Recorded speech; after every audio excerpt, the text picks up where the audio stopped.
This awesome to the Lord as Paul Mama leads us into our message for today. So, without any further ado, I'd like to hand it over to you, Paul Mama. Praise the Lord. Can you all hear me? तो thank you readers आज का वचन पढ़ने के लिए। आज हमने 2 शास्त्र भाग पढ़े, उसमें से पहला जो है वो प्रभु यीशु ख्रिस्त किस तरह से अपने अनुयायियों को एक तरफ से एक एकांत में लेके जाता है, और दूसरे इसमें हमने देखा है कि राजा था जो आहाब के टाइम की जो ये संदेष्टा था एलाइजा सॉरी, वो किस तरह से लोगों को किस तरह से वो भी भाग चला था एक जगह से और वो पर्वत के ऊपर आके छुप गया था। तो मेरा संदेश आज इस तरह से होगा कि मैं एलाइजा के बारे में बोलूंगा। एलाइजा ने कौन था ये व्यक्ति, किस तरह से उसने इजराइल के राज्य पर इन्फ्लुएंस किया था, और फिर हम देखते हैं कि हमारी जिंदगी में क्या ये मायने रखता है। तो आइए हम अपने सरों को झुकाते हैं, प्रार्थना करते हैं। परमेश्वर प्रभु आपके नाम को धन्यवाद देते हैं। आज की इस शाम को परमेश्वर खास तौर पर हम सब एक कलीसिया होकर आपके चरणों में आते हैं परमेश्वर। तो परमेश्वर हम ये मांगते हैं परमेश्वर, आज का वचन जो पढ़ा है परमेश्वर इस वचन द्वारा हमें तो आशीष दे परमेश्वर, और जो कुछ भी परमेश्वर आपको मेरे द्वारा कहना है परमेश्वर वो कह दो। फिर एक बार परमेश्वर आपके नाम को धन्यवाद देते। इस शाम को हम आपके नाम को आपकी स्तुति आराधना करते हैं परमेश्वर। फिर एक बार परमेश्वर जो कुछ भी बोलूंगा परमेश्वर मुझे धैर्य दो, वो बात कांग्रेगेशन तक पहुंचाने के लिए प्रभु यीशु के नाम में मांगते हैं, आमीन। तो आइए हम देखते हैं कि किस तरह से जो एलाइजा था वो भाग निकला था। और ये एलाइजा कौन था? तो एलाइजा जो था वो एक नबी था, और वो जो था वो सन ईस्वी सन हम कह सकते हैं कि 8th या 9th सेंचुरी बीसी में था। और जब वो इस वक्त था तभी वहाँ इजराइल में जो राजा आहाब था और उसकी जो रानी थी वो इजराइल नाम था उसका, और वो भी काफी दुष्ट कहलाई जाती है। और उस वक्त आहाब अच्छा था, लेकिन जब उसकी शादी उसके साथ होती है, वो रानी जो है वो बाहर से आती है, वो एक सिदोन नाम का जो राजा था उसकी बेटी रहती है, और उसके साथ सारे जो पत्थर की मूर्ति है उनको लेके आती थी, जो कि बाल देवत नाम कहलाता था उसका। और वो जो बाल देवत था वो कहते हैं कि it was a God of fertility, God of rain and storm. और उसने काफी कुछ बुरा उस वक्त किया था। और एलाइजा जो था वो एक नबी या संदेशता हम कहते हैं, प्रॉफिट कह सकते हैं, वो उस वक्त था कि वो लोगों यानी वो राजा को चेतावनी देना चाहता था कि तुम जो कुछ भी करते हो गलत करते हो। और जैसे हम आगे चल के देखते हैं कि पहला एनकाउंटर जब आहाब का और एलाइजा का हुआ था, पहले हम क्या करेंगे, ये कौन था? एलाइजा था एक बेंजामिन ट्राइब से था, और इस ट्राइब में कोई संदेशता ज्यादा नहीं थे, सारे वॉरियर्स होते थे। और ये जो था ये इसने क्या किया था, एक खुदा का रास्ता चुना था और ये संदेशता हुआ था। और इसका जीवन काफी डिफरेंट था, ये क्या करने का, बाहर रहने का ज्यादातर, जो आउटडोर लिविंग था उसका। और इसका कंपैरिजन जॉन के साथ भी किया जाता है, जॉन द बैप्टिस्ट के साथ। और जब ये बाहर था, ये सारा वक्त बाहर था, लेकिन उसका जो परमेश्वर के साथ जो हम बोलते हैं कम्युनियन जिसको बोलते हैं, वो काफी गहरा था, और परमेश्वर को काफी अच्छी तरह से पहचानता था। भाइयों बहन, हम जब देखते हैं कि इसमें किस तरह से ये जो राजा था उसने किस तरह से बुरी बातें की थी, बुरी चीजें की थी। सबसे पहले उसने क्या किया था, एक बार जब उसे एक वाइनयार्ड था वो मांगता था, और वो नाबत नाम का जो व्यक्ति था उससे उसने मांगा वो वाइनयार्ड, लेकिन उसने उसको क्या किया था, वो वाइनयार्ड नहीं दिया, तो वो काफी नाराज हो गया। तब उसकी जो रानी थी जिजबेल, उसने क्या किया, वो जो वाइनयार्ड उसने उसके पास से छल कपट से ले लिया था और वो नाबोत को मार दिया था। और तभी परमेश्वर का वचन एलाइजा को दिया गया कि तुम राजा को चेतावनी दो कि मैं आपका अंत भी काफी बुरा तरह से करूंगा।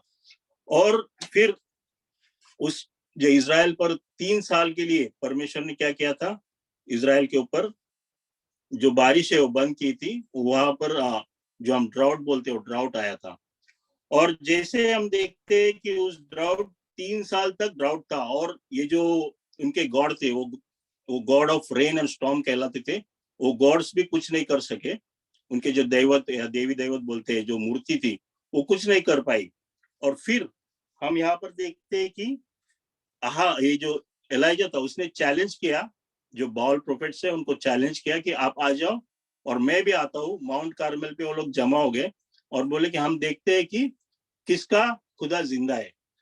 यहाँ पर जब उसने उन सारे संदेष्टाओं को बुलाया था, वो 450 संदेष्टा थे, उन्होंने काफी प्रयत्न किया लेकिन उन्हें कुछ उत्तर नहीं मिला। और जब एलाइजा ने वो वहां पर जो वेदी बनाई उसके ऊपर एक उसने ऑफरिंग रखा और जो परमेश्वर को बोला, उसने लोगों को पानी डालने को बोला ऑफरिंग के ऊपर। और क्या किया, उसने परमेश्वर को आवाज दी, परमेश्वर को बुलाया और परमेश्वर ने क्या किया, उस ऑफरिंग को भस्म किया था। और उसी वक्त एलाइजा ने उसके साथ जो लोग थे उनको कहा कि सारे जो जो यानी स्टोन गॉड को मानते उन सब की कत्ल कर दो। और जैसे ही ये सारे मारे गए थे तो हम देखते हैं कि रानी जो थी उसको बहुत गुस्सा आया और वो क्या कर रही थी, वो आहब के जान के पीछे। आज का जो हमने संदेश, आज का जो वचन पढ़ा है उसमें देखते हैं कि वो सेम वचन है कि वो उसके डर से या खौफ से भाग निकला था और भाग के वो कहाँ आता है, माउंट सिनाई में आता है, जहां पर वो छुप जाता है। जो छुप जाता है तो वो एक गुफा बोलते हैं, गुफा में छुप गया था। और यहाँ पर हम देखते हैं कि जो एलाइजा का जो जो नेचर या इनर बीइंग हम बोलते हैं या उसकी पर्सनालिटी काफी चेंज हो गई थी। वो जो उसने जो स्ट्रांगली वो लोगों को कंडेम किया था, वो यहाँ पर हम देखते हैं कि वो कंडेमनेशन नहीं था, बल्कि उसमें क्या था, एक डिप्रेशन सा आया था। और एक वचन कहता है कि हम एक वचन पढ़ेंगे, I had enough Lord he said, take my life for I am no better than my ancestors who have already died. और ये काफी निगेटिविटी हम देखते हैं कि इसके दिल में, इसके इसके सोच में आई थी कि अभी मैं कुछ नहीं कर सकता है, I can not do anything. और ये जो निगेटिविटी उसके मन में आई थी, वो वो निगेटिविटी या वो चीज को लेके वो जाके छुप जाता है, जो कि उसे पसंद नहीं आता है कि मैं अभी कुछ नहीं कर सकता है। मैं, क्योंकि इजराइल सारे अभी परमेश्वर के खिलाफ है, परमेश्वर को वो मानते नहीं है सार, क्योंकि वो जो मेन जो किंग एंड क्वीन, वो जो राजा रानी है वही मानते नहीं, तो प्रजा कैसे मानेगी। ये सोचकर वो काफी नाराज हो गया था। और फिर परमेश्वर क्या करता है, परमेश्वर का दूत आके उसकी वीकनेस देख के उसको क्या किया, उसको खिलाया, उसको पिलाया, फिर से उसको रेस्ट करने को दिया। भाई और बहनों, हमारी जिंदगी में भी ऐसा वक्त आता है कि जब हम काफी, यानी कभी कभी हमारे दिलों में डिप्रेशन आता है, निगेटिविटी आती है, और हम भी कभी कभी एक बाजू में होने को सोचते हैं। लेकिन परमेश्वर क्या करता है, परमेश्वर हमको उस सारे निगेटिविटी में से निकाल सकता है, क्योंकि हमें उसको पता है हम क्या है, हम किस तरह से बनाए गए हैं। और यहाँ पर परमेश्वर एलाइजा के साथ भी सेम करता है। परमेश्वर क्या करता है, उसको उस नेगेटिविटी से निकालता है। और वो जब एलाइजा सोचता है कि मैं अकेला ही परमेश्वर को मानने वाला हूँ, लेकिन परमेश्वर जब देखते हैं हम आगे अगर वचनों में पढ़ते हैं तो परमेश्वर उसको बोलता है कि और 7,000 लोग ऐसे हैं कि जिन्होंने मूर्ति के सामने पैर नहीं, अभी तक मूर्ति के सामने झुके नहीं हो, मूर्ति के पैर को छुआ नहीं, और वो लोग आपको हेल्प करेंगे, आप जाना है करके, और आपको एक बड़ा मिशन करना है। और जैसे ही फिर परमेश्वर उसको खिलाता है, परमेश्वर उसके साथ बात करना चाहता है। और जब वो बात करना चाहता है तो परमेश्वर क्या बोलता है उसको, मैं आपको, मेरा वचन, मैं खुद आपसे बात करूंगा। और एलाइजा क्या करता है, जब वो केव के बाहर आता है, तो केव के बाहर आता है तो काफी बड़ा जैसा स्टॉर्म आता है, लेकिन वो स्टॉर्म आके निकल जाता है, लेकिन उसमें खुदा नहीं होता है। फिर बड़ा भूमिकंप होता है, भूमिकंप में भी खुदा नहीं होता है, खुदा उससे बात नहीं करता है। उसके बाद अग्नि आती है, अग्नि में भी वो नहीं होता है। और जब वो देखता है कि ये सारी बड़ी बड़ी चीजें इसमें खुदा नहीं है, लेकिन खुदा कहाँ रहता है, उसका एक सॉफ्ट वॉइस आता है और वो खुदा उसके साथ बात करता है। तब एलाइजा जानता है कि मैं काफी बड़ी चीजों में खुदा को नहीं ढूंढना है, तो छोटी छोटी चीजों में ही खुदा होता है और वो हमसे बात कर सकता है।